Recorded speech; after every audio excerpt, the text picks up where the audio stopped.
ಮಾಧ್ಯಮ ಮಿತ್ರರೇ, ಏನು ಕಳೆದ 2-3 ದಿವಸದ ಹಿಂದೆ ಬಿಜೆಪಿಯ ನಮ್ಮ ಎಲ್ಲ ಬಿಜೆಪಿಯ ಸ್ನೇಹಿತರು ಅಂತ ಹೇಳಿದ್ರು. ಆದರೆ ನಮಗೆ ಇವತ್ತಿಂದ ಅವರು ಬಿಜೆಪಿಯ ವಿರೋಧಿಗಳೇ. ಬಿಜೆಪಿಯ ಎಲ್ಲ ನಮ್ಮ ವಿರೋಧಿಗಳು ಮಾನ್ಯ ಶಾಸಕರ ವಿರುದ್ಧ ಅವಹೇಳನ ಹೇಳಿಕೆಗಳನ್ನ ಏಕವಚನ ಬಳಸಿ ಮಾತಾಡಿದ್ದಾರೆ. ಅನಿಲ್ ಚಲ್ಗೇರವರು, ಮಾರೇಗೌಡರು ಹಾಗೂ ಆಂಜಿನಪ್ಪ ಹಾಗೆ ಇನ್ನಿತರೆ ಬಿಜೆಪಿ ಮುಖಂಡರುಗಳು ಮಾತಾಡಿರೋವಂಥದ್ದು ಅವ್ರಿಗೆ ಶೋಭೆ ತರೋವಂಥದ್ದಲ್ಲ. ಮಾನ್ಯ ಶಾಸಕರು ಎಂ ಪಿ ಅವರು 5 ಕೋಟಿ ಫಂಡ್ ತರೋದಷ್ಟೇ ಸಾಧ್ಯ. ದೇಶ ಸೇವೆ ಮಾಡೋಕ್ಕೆ ಅವರು ಇರೋವಂಥದ್ದು. ದೇಶ ಸೇವೆ ಮಾಡೋರ ಬಗ್ಗೆ ನೀವು ಮಾತಾಡಬೇಡಿ ಅಂತ ಹೇಳೋವಂಥವ್ರು, ದೇಶ ಸೇವೆ ಮಾಡೋವಂಥ MP ಅವ್ರಿಗೆ ಸ್ಥಳೀಯ ಶಾಸಕರ ಬಗ್ಗೆ ಮಾತಾಡೋವಂಥ ನೈತಿಕತೆ ಏನಿದೆ? ಇದನ್ನ ಮೊದಲು ಪ್ರಾರಂಭ ಮಾಡಿದವ್ರು ಯಾರು? ಮಾನ್ಯ ಶಾಸಕರು ಹಣ ತಗೊಂಡು ಮತ ಹಾಕಿದ್ದಾರೆ ಅಂತ ಹೇಳ್ದವ್ರು ಯಾರು? ಮಾನ್ಯ ಶಾಸಕರು ಹೇಳಿದ್ದಾರೆ ಅಡ್ಡ ಮತದಾನ ನಮ್ಮ ಶಾಸಕರೇನು ಮಾಡಿಲ್ಲ. ಮೊನ್ನೆ ನಡೆದಂಥ ಪರಿಷತ್ ಚುನಾವಣೆಯಲ್ಲಿ ನೇರ ಮತದಾನ ಮಾಡಿದ್ದೀನಿ ಅಂತಾನೆ, ಕಾಂಗ್ರೆಸ್ ಪಕ್ಷಕ್ಕೆ ಮತದಾನ ಮಾಡಿದ್ದೀವಿ ಅಂತಾನೆ ಮಾನ್ಯ ಶಾಸಕರು ಹೇಳಿದ್ದಾರೆ. ದೇಶ ಸೇವೆ ಮಾಡೋವಂಥವ್ರು MP ಸ್ಥಳೀಯ ಶಾಸಕರ ಬಗ್ಗೆ ಬಂದು ಮಾತಾಡಿ ಅವಹೇಳನವಾಗಿ ಮಾತಾಡಿರೋದಕ್ಕೆ ಮಾನ್ಯ ಶಾಸಕರು ಆಡು ಭಾಷೆಯಲ್ಲಿ ಮಾತಾಡಿರ್ತಕ್ಕಂಥದ್ದು ಹೊರತುಪಡಿಸಿದ್ರೆ ಯಾವುದೇ ಕಾರಣಕ್ಕೂ ಅದರಲ್ಲಿ ಏಕವಚನ ಅನ್ನೋಂಥದ್ದು ಇಲ್ಲ. ನಮ್ಮ ವೈಕೃಷ್ಣಣ್ಣ ಈಗ ಹೇಳಿದ್ರು, ಆಚಾರವಿಲ್ಲದ ನಾಲಿಗೆ ಅಂತ ಹೇಳಿ ಪುರಂದರದಾಸರದು ಒಂದು ಗಾದೆ ಹೇಳಿದ್ದಾರೆ ಆಂಜಿನಪ್ಪನವರು.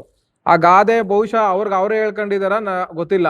ಯಾಕೆ ಅಂತ ಅಂದ್ರೆ, ಇದೇ ಆಂಜಿನಪ್ಪನವರು ಮಾನ್ಯ ಶಾಸಕರ ಬಗ್ಗೆ ಲಘುವಾಗಿ ಏಕವಚನದಲ್ಲಿ ಮಾತಾಡಿದ್ದಾರೆ. ಶಾಸಕರು ಏಕವಚನದಲ್ಲಿ ಮಾತಾಡಿದ್ರೆ ಆಚಾರವಿಲ್ಲದ ನಾಲಿಗೆ ಅಂತ ಆದ್ರೆ, ನೀವು ಆಚಾರವಿಲ್ಲದ ನಾಲಿಗೆ ನಿಮ್ದು ಆಗಬೇಕಾಗುತ್ತೆ. ಅದು ನಿಮ್ಗೆ ನೀವೇ ಹೇಳ್ಕೊಂಡಿರೋವಂಥದ್ದು. ಮಾನ್ಯ ಶಾಸಕರಿಗೆ ಉಚಿತ ಕುಕ್ಕರ್ ಕೊಡ್ತಾ ಇದ್ದಾರೆ.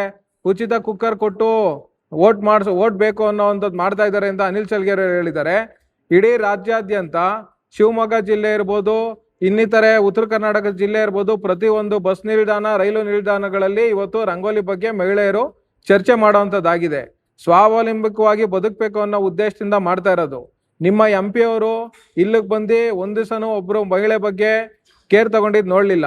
ಕಳೆದ ಕೋವಿಡ್ನಲ್ಲಿ ಒಬ್ಬ ಗರ್ಭಿಣಿ ಹೆಣ್ಮಗಳು ಕುಟುಂಬದಲ್ಲಿ 4 ಜನ, ತಂದೆ ತಾಯಿ ಗಂಡ ನಾದ್ನಿ 4 ಜನ ತೀರೋಗ್ತಾರೆ.